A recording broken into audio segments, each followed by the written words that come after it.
What would you do if your entire country asked for a leader, but there was no one to lead them? Find out how the people of Israel asked for their first king and what surprising decision God made.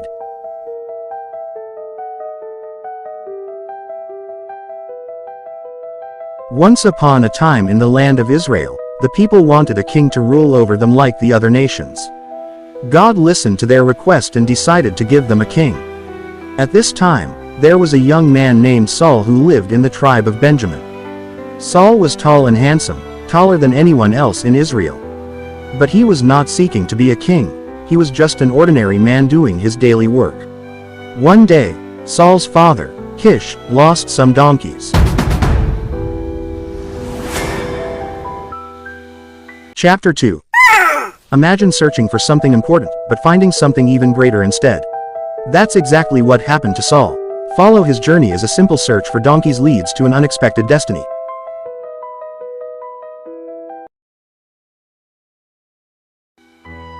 Kish told Saul to take a servant and go find the donkeys. So Saul and the servant went from one town to another, searching everywhere, but they couldn't find the donkeys. After many days, Saul said to his servant, "Let's go back, or my father will start worrying about us instead of the donkeys." But the servant replied, "Wait." Chapter 3. When things don't go as planned, sometimes it's a friend or even a servant who can point us in the right direction.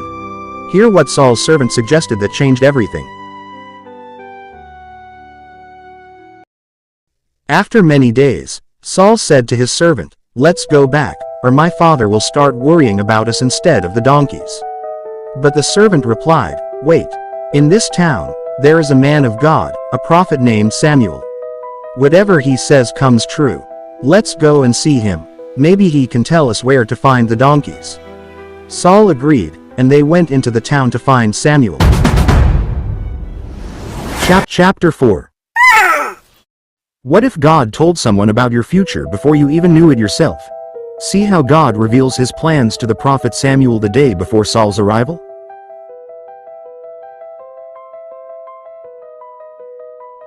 Saul agreed, and they went into the town to find Samuel. Meanwhile, God had already spoken to Samuel the day before, saying, "Tomorrow, I will send you a man from the land of Benjamin. You are to anoint him as king over my people Israel." Chapter 5. Saul thought he was looking for lost donkeys, but little did he know he has come to meet the man who would change his life forever. Watch the moment that Saul and Samuel meet. As Saul approached the town, Samuel saw him and God said, "This is the man I told you about. He will be the king." Samuel greeted Saul and invited him to a special meal. He told Saul that the donkeys had been found and that there was something much more important waiting for him. Samuel then took Saul aside. Chapter 6. An ordinary man, a sacred oil, and a prophet. What happens next will surprise you. Watch as Saul is chosen and anointed as the first king of Israel in a moment that no one expected. Samuel greeted Saul and invited him to a special meal. He told Saul that the donkeys had been found and that there was something much more important waiting for him. Samuel then took Saul aside, poured oil on his head, and anointed him as the first king of Israel. This was a sign that God had chosen Saul to lead his people. Samuel also told Saul that God would be with him and that he would soon have to lead the people in battle against their enemies. Samuel gave Saul several signs to prove that God had chosen him. The signs Samuel gives to Saul. What if someone gave you signs that would prove your life was about to change? Keep watching to discover the 3 powerful signs Samuel gave to Saul and see how they unfolded exactly as promised.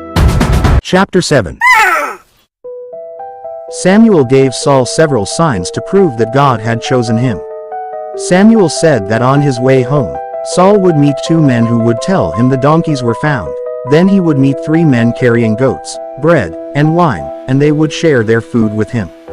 Finally, he would meet a group of prophets playing music, and the Spirit of God would come upon him, and he would begin to prophesy with them. Everything happened just as Samuel had said. When Saul returned home, his uncle asked him what Samuel had told him. Saul only mentioned that the donkeys had been found. He didn't tell his uncle that Samuel had anointed him as king. Chapter 8. If you were just made king, would you keep it a secret? Saul did. Learn why Saul didn't tell his uncle about his anointing and what this says about his character. When Saul was anointed as the first king of Israel by the prophet Samuel, he chose not to tell his uncle about this incredible event for a few reasons. He wasn't overly confident or eager to seize control. It shows a sense of vulnerability, making him relatable and reflective. Saul might have been concerned that revealing his kingship too early could cause unnecessary conflict or jealousy, especially within his own family or tribe. By staying quiet, he was protecting himself from potential disputes. This moment of silence gives us insight into Saul's early character, before the challenges of leadership began to weigh on him. Chapter 9. The moment has arrived. Saul is about to be revealed as king before all of Israel. The time had come for Israel to finally receive the king they had asked for. God had chosen Saul, a humble man from the tribe of Benjamin, to be the leader of his people. The prophet Samuel called all the people of Israel together to witness the public announcement. The crowds gathered eagerly, ready to meet their new king. The atmosphere was electric. Everyone was buzzing with anticipation, wondering who would be crowned the first king of Israel. Samuel stood before the people and explained that God had chosen a man from the tribe of Benjamin. Excitement grew as Samuel drew lots to identify the chosen one. First, the lot fell to Saul's family, and finally, Saul's name was called. The moment had arrived for Saul to step forward and be revealed as king. But there was a problem. Saul was missing. Chapter 10. But why had Saul hidden in the first place? Despite being chosen by God, Saul was filled with fear and insecurity. He wasn't seeking the power or prestige of being king.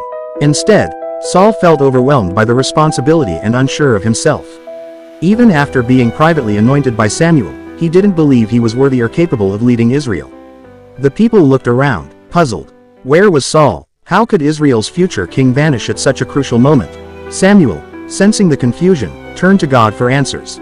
He prayed, and God revealed that Saul was hiding. He had concealed himself among the baggage. Chapter 11. The crowd, stunned by this revelation, rushed to find Saul. When they brought him forward, the people were amazed. Saul stood a head taller than anyone else, and his appearance was kingly and impressive.